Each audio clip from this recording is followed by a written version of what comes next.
Whether you are a beginner or have been doing this for years now, I have 25 tips you should consider to become a better cinematographer and filmmaker. Let's get right into it. Tip number 1. The number one tip for your cinematography is to shoot from the shadow side. I will always say this. If you are a beginner and you're not placing your camera on the opposite plane of your strongest light source, it will be hard to create beautiful visuals. Look at the movies and shows you watch, even short films here on YouTube. If you think a shot is beautiful, think about where the light is coming from. The camera is most likely against the light, and where the light comes from is one of the first things you should think about when creating your shots. Tip number 2. You can and should gather inspiration from anything and everything. Not only from the films and shows you watch, but you could get it from any art form like paintings and from your daily life.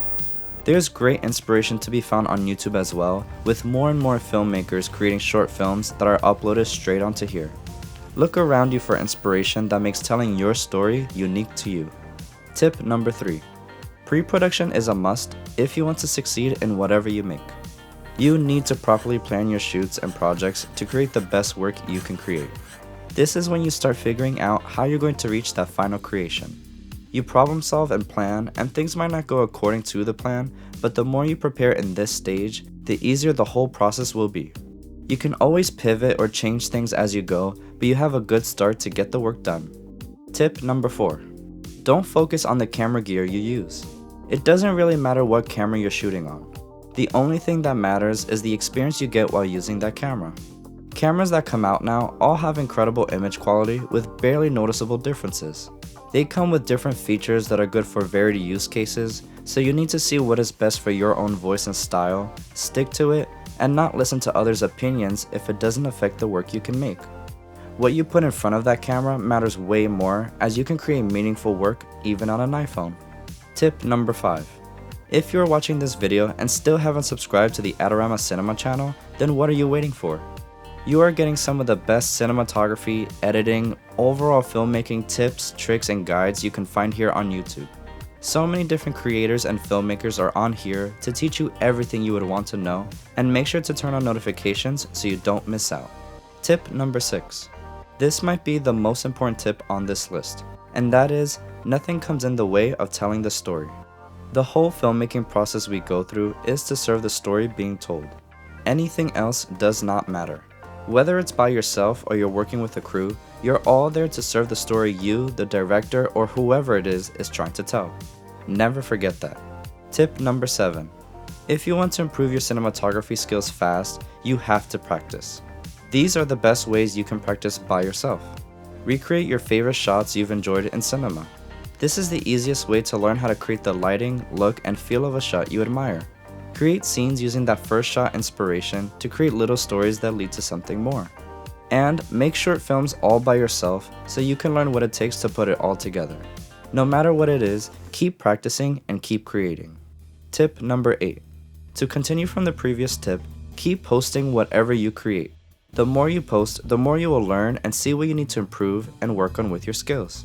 If you never post what you make, you won't be able to see the growth you've achieved and how far you've come. Tip number 9.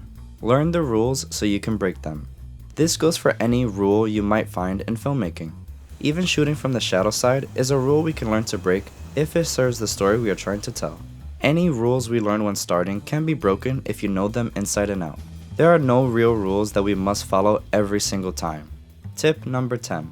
These are the most important aspects to consider within cinematography. They are composition, lighting, camera movement, color, and set design. There's so much that goes into it, but these should be at the top of the list. Tip number 11. You don't need camera movement to tell interesting stories. You are capable of showing things in compelling ways without moving the camera. Especially when you're creating by yourself and don't have the tools to move the camera, it's okay to keep it on a tripod. This helps you improve your compositions to make your visuals stand out in each shot. Tip number 12.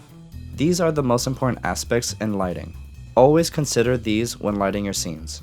They are the lighting placement, where the light comes from, the quality of that light source, whether it's harsh or soft, and the color of the light itself, whether it's warm or cool or an actual color.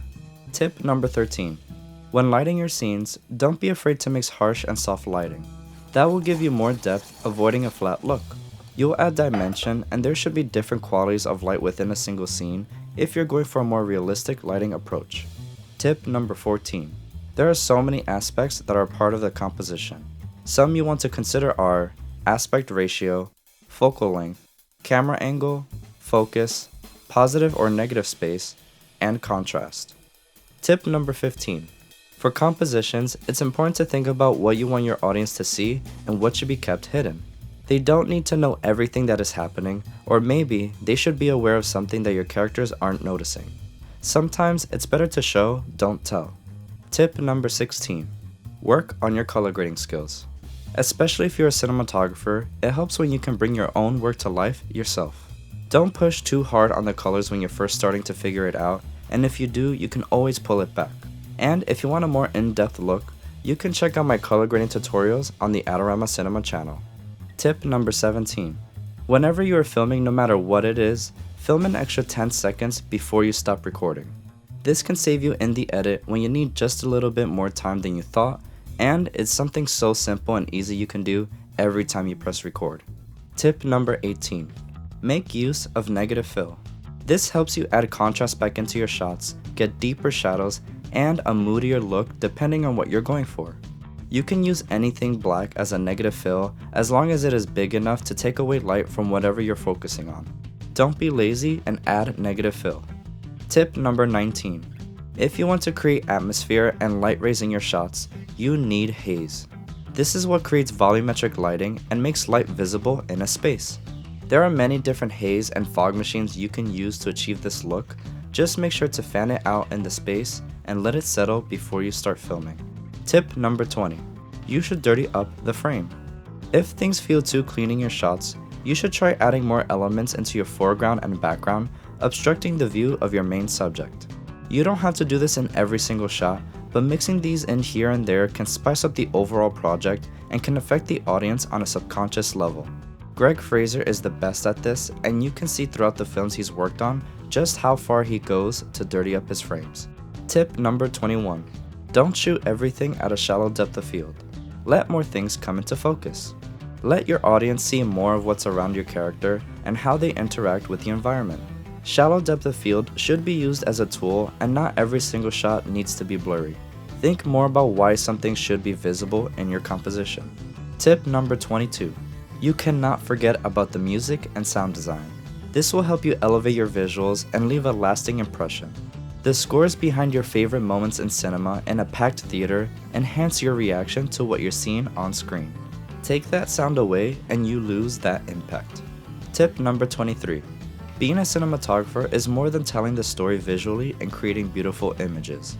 On set, you need to be able to problem solve any issues that come up, manage egos or tension from different people depending on how things flow on set, and just be a leader to help get things done so you don't fall behind when filming. Tip number 24. To continue off from the last tip, you simply have to be kind in the film industry. You have to be a people person and be understanding and patient. It can be tough to work on set at times, and kindness really goes a long way to make the process better. At the end of the day, it doesn't matter how skilled you are, those around you will remember you more for how great you are to work with than how talented you really are. Tip number 25. Less is more in filmmaking.